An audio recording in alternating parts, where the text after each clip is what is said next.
Un gusto saludarte nuevamente desde Productores Independientes, PI Televisión.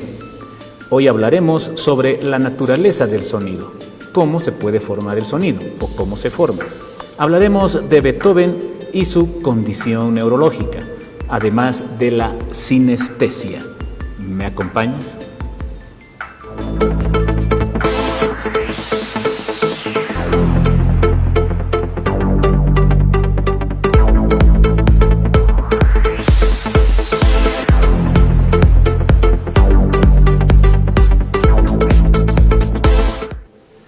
En clases siempre encontramos diferentes dudas de los alumnos. En clases de Física 2 en sonido, me hicieron una pregunta muy interesante al determinar la naturaleza del sonido como tal. Es decir, que no sabemos exactamente cómo el sonido es que se forma o es cómo se estructura desde la naturaleza como tal. Entonces quiero explicar esto porque en teoría no se entiende muy bien. Quiero explicar esto desde el punto de vista de un software de diseño o un software demostrativo que lo da la empresa PET Company. Déjame mostrarte la aplicación. La tenemos aquí cargada en la computadora. El señor director ya nos las va mostrando para que tú la puedas ver. Ok, con este software vamos a entender cómo es que el sonido se forma, ¿sí? Cómo es que nosotros logramos escuchar el sonido como tal. Muy bien, vamos a ver este espacio en plomo, que es el espacio cualquiera, que está lleno de aire, partículas de aire. Aquí yo te muestro estas partículas. Esas son las partículas de aire que existen en cualquier recinto, en cualquier lugar, incluso en la calle. Estas partículas de aire no las encontramos en el espacio, ¿sí? Solamente las encontramos dentro de la Tierra. Fuera del espacio no. Por tanto, fuera del espacio no vamos a tener sonido. Pero te voy a demostrar por qué. Las partículas de aire, que tú las puedes ver ahí, simplemente vibran cuando la bocina o el parlante de la izquierda, que está acá, que te la estoy señalando con el mouse, cuando este parlantito empieza también a vibrar. Cuando vibra el parlante, empiezan a vibrar las partículas de aire. Te voy a mostrar cómo es esto, para que me logres entender. Ahí está, mira. ¿Notas? Las partículas de aire se empiezan a mover justamente al ritmo, si tú quieres, de la bobina como tal. ¿Okay? Estas partículas de aire no se están transportando de un lugar a otro, sino que tiene un movimiento de vaivén, ¿no? Van y vienen, están moviéndose de un lado y regresan hacia el mismo lado de donde está partiendo. Entonces, las partículas se quedan, sin embargo, hacen un movimiento vibratorio, están vibrando. Estas señales vibratorias llegan a tu oído y hacen también vibrar al tímpano. Por tanto, el tímpano funciona también como si fuera un parlante inverso que vibra y genera señales eléctricas que van al cerebro. ¿Eso qué quiere decir? Que el cerebro es el que interpreta tal y como tú estás escuchando el sonido. O sea, prácticamente el cerebro hace una representación de las vibraciones del aire para que tú puedas escuchar tal y como escuchas cualquier tipo de sonido, ya sea música o sea lo que estemos hablando. Entonces, esta es la naturaleza del sonido. La naturaleza del sonido es simplemente la vibración de las partículas del aire debido a la vibración de los parlantes que llegan a tu oído y hacen vibrar a su vez también el tímpano, que manda señales eléctricas hacia el cerebro y el cerebro las interpreta como el sonido que escuchas. Esto es maravilloso porque obviamente te hace entender que el cerebro es el que te interpreta o te muestra una realidad que solamente el cerebro también puede reproducirlas y reconocerlas tal y como tú la estás viendo. ¿Okay? Un dato interesante de esto es, por ejemplo, que vamos a ver, te voy a mostrar esta parte. Ahí está, por ejemplo, tal y como muestran en algunos lugares las ondas, ¿verdad? Así es como tú las seguramente las has debido ver, porque muchos de mis alumnos me dicen, yo conozco las ondas, por ejemplo, las ondas del agua, ¿no? Cuando una gota de agua cae a un estanque, se forma este tipo de onda, ¿no? Y esta misma representación, pues nosotros la tenemos en las partículas. Ahí tú puedes ver las partículas de aire, ¿sí? Para que nosotros estudiemos en física estas ondas, tenemos que hacerle una representación matemática. ¿Cómo representamos matemáticamente una onda? Por señales sinusoidales, ¿sí? Otro punto aquí a hacer entender que las señales cosenoidales también están dentro del rango de las señales sinoidales, ¿sí? Solo que hay un cambio de fase. Seguramente eso hablaremos en otro programa. Voy a mostrarte, por ejemplo, cómo podemos ver las ondas. Voy a quitar las partículas y cómo las graficamos matemáticamente. Simplemente las graficamos matemáticamente para estudiar. ¿Listo? Para estudiar. Ahí tienes, miren. Entonces, es así como tú ves en diferentes softwares de computadora y en diferentes libros cómo se representan las señales sonoras, el audio. ¿Sí? Es justamente debido al movimiento de partículas. Si tú ves simplemente las partículas, mira, están haciendo eso. Son señales sinusoidales que simplemente están representando el movimiento de las partículas del aire. ¿Sí? En otro programa hablaremos también de la amplitud y la frecuencia, que ya sería el análisis que tú tienes que hacer de las señales sonoras como tal, o las señales de audio, ¿sí? Otra vez te repito que no existe señales de sonido fuera del planeta Tierra, en el espacio. Es decir, si tú estuvieras en la Luna con tu amigo, no se escucharían, porque no existe aire fuera del planeta, ¿sí? El sonido es simplemente la vibración de las partículas de aire para que tú puedas transmitirlas y que puedan escucharte, obviamente. El sonido también puede transmitirse no solo por el aire, sino también por ejemplo, por cualquier elemento como la madera, las paredes. Es por eso que tú puedes escuchar a través de la pared lo que están hablando en otra habitación, dependiendo qué tipo de pared. Vamos a hablar también de eso en otro programa, para que tú veas cómo es que se puede medir, por ejemplo, la velocidad del sonido en diferentes lugares. La velocidad del sonido no es la misma en el aire que en la madera, por ejemplo, o en el metal. Pero tú puedes transmitir sonido por el metal también. Entonces tiene una velocidad determinada. Ok, si volvemos al gráfico, vemos una vez más las ondas y vemos también las partículas. ¿Sí?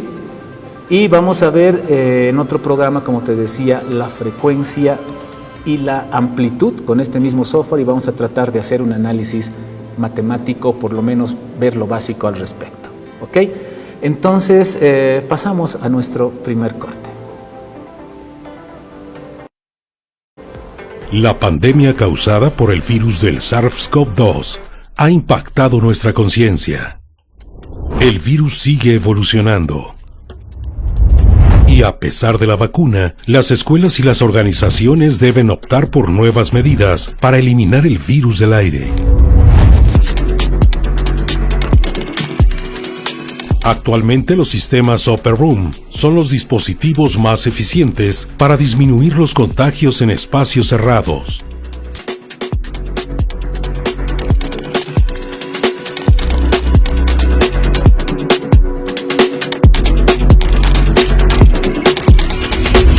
Recupera tus espacios, vuelve a tus actividades, confía de nuevo en el aire que respiras.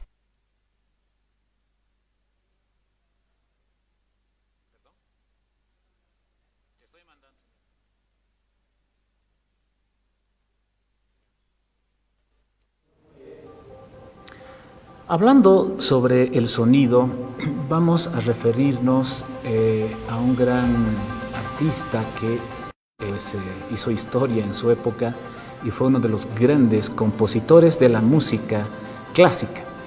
Me refiero a Ludwig van Beethoven. A lo que me quería referir con Ludwig van Beethoven es a su condición de sordera. Es decir, este señor era completamente sordo al finalizar su vida. Cuentan en los libros que tenía de principio una sordera mínima, pasó a ser una sordera media y finalmente tuvo una sordera completa, es decir, cuando hizo la novena sinfonía, Beethoven estaba completamente sordo. Y la pregunta también en clases era, ¿y por qué? Un sordo puede pues componer música o puede hacer música. Si estás sordo, prácticamente tu sensor de sonido, que es el oído, si está, digamos, destruido o si no lo puedes utilizar, pues no puedes hacer música. Eso no es del todo cierto. La condición de Ludwig van Beethoven tenía una condición que los neurocientíficos ahora la llaman sinestesia. Eso te voy a mostrar en pantallas. Ludwig van Beethoven, ahí está. Este es un libro de la doctora, te digo enseguida, de la doctora Laura Tandridge, ¿sí? Una vida en 9 piezas. ¿Ok? Entonces, este libro te lo voy a obsequiar. Es un libro que cuenta la historia justamente musical, pero también la historia de las enfermedades de Ludwig van Beethoven, donde cuenta, por ejemplo, que tenía problemas gastrointestinales, que tenía diarreas constantes con sangrado y que debido a eso pues tenía que beber mucho alcohol, ¿no? Los médicos le diagnostican en el momento de su muerte que murió con cirrosis. Esa es una de las teorías, y la otra es de que puede haber muerto por envenenamiento por plomo. Pues sabes, todo se tomaba en plomo y el plomo es un veneno a la larga. Entonces es un señor que tenía bastantes enfermedades y de paso se queda sordo. También cuenta la historia en este texto, muy interesante, que de niño pues su papá lo golpeaba mucho y su sordera fue progresiva debido a los golpes que haya recibido. En fin, haya sido cualquier tema el que lo haya dejado sordo, él tenía una condición de sinestesia.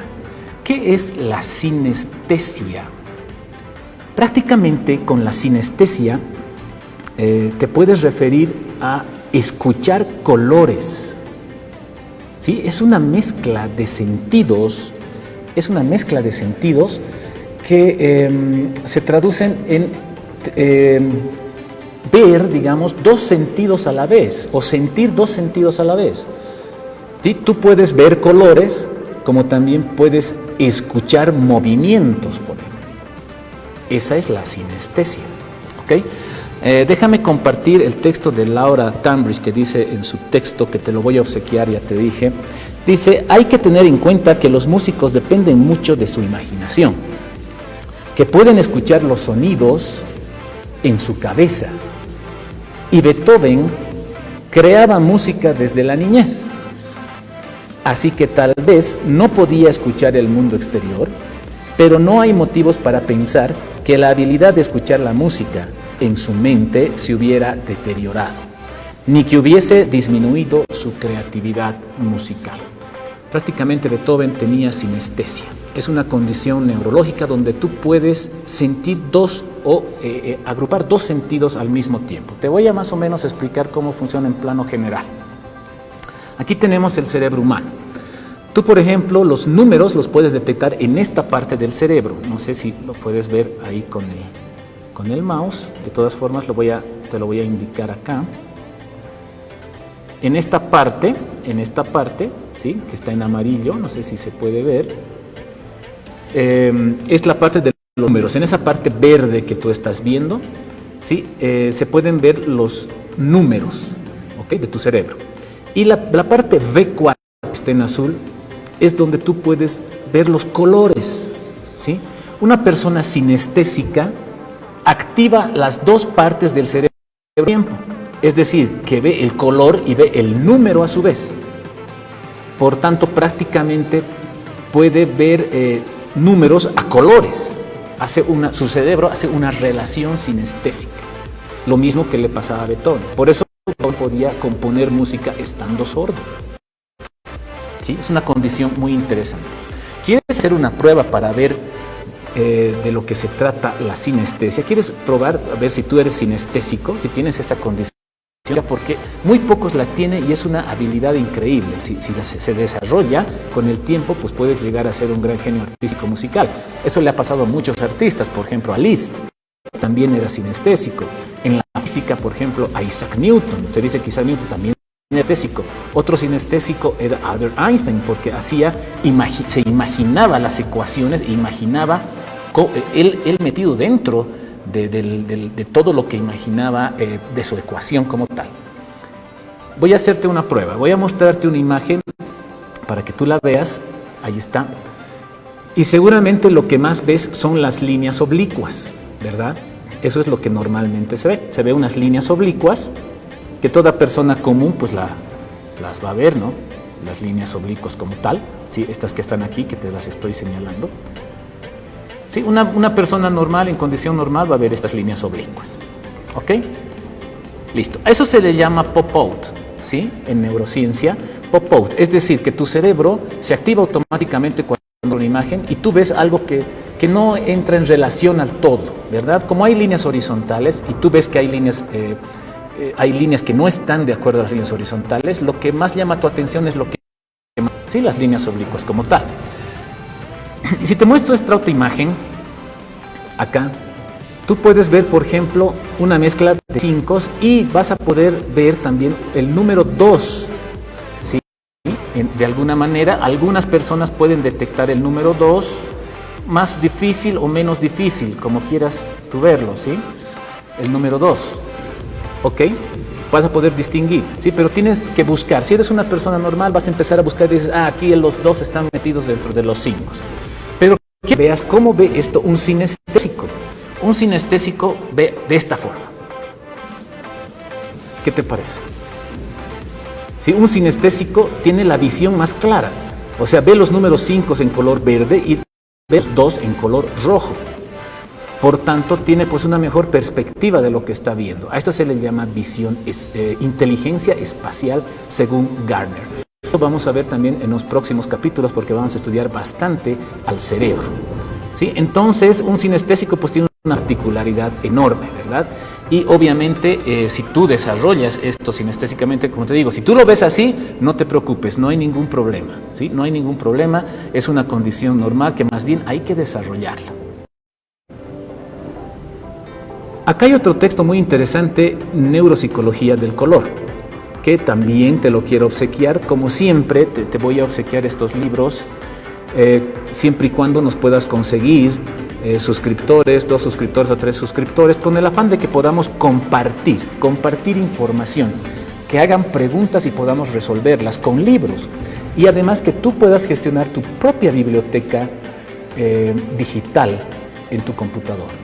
Sí, para cualquier momento cuando lo necesites. Entonces búscanos en Facebook en Ciencia Faraday, búscanos en YouTube en Jaula de Faraday canal, búscanos en Facebook, por supuesto, en Pi Media Televisión, nuestra casa mater donde estamos haciendo los programas en vivo, y también puedes llamar al teléfono 591-705-32260 de nuestro director general. Entonces, este libro es indispensable para que tú puedas entender aspectos sinestésicos. Y lo más interesante es que hay 2, 3, 4, 5 pruebas que puedes hacer tú con diferentes personas para ver si realmente encuentras alguna persona sinestésica. Ok, muchos artistas son sinestésicos, como te había comentado, músicos, Liszt, el mismo Mozart, ¿sí? Eran sinestésicos, miraban el sonido, así textual, miraban el sonido. ¿Sí? Es una condición muy, muy interesante. También algunos pintores como Dalí eran sinestésicos. ¿Sí? Eran sinestésicos. Entonces, espero que indagues más sobre este tema. Es muy, muy interesante esta condición y espero que te haya ayudado en tus conocimientos. Hasta la próxima.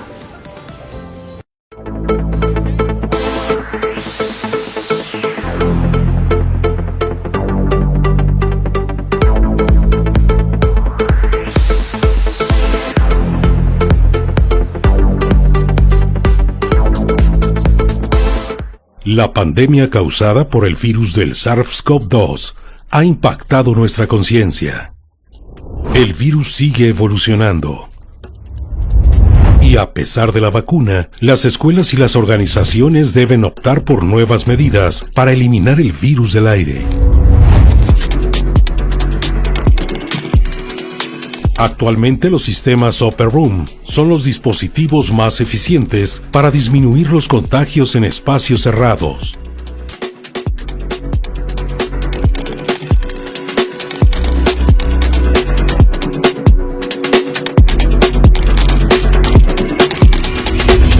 Recupera tus espacios, vuelve a tus actividades, confía de nuevo en el aire que respiras.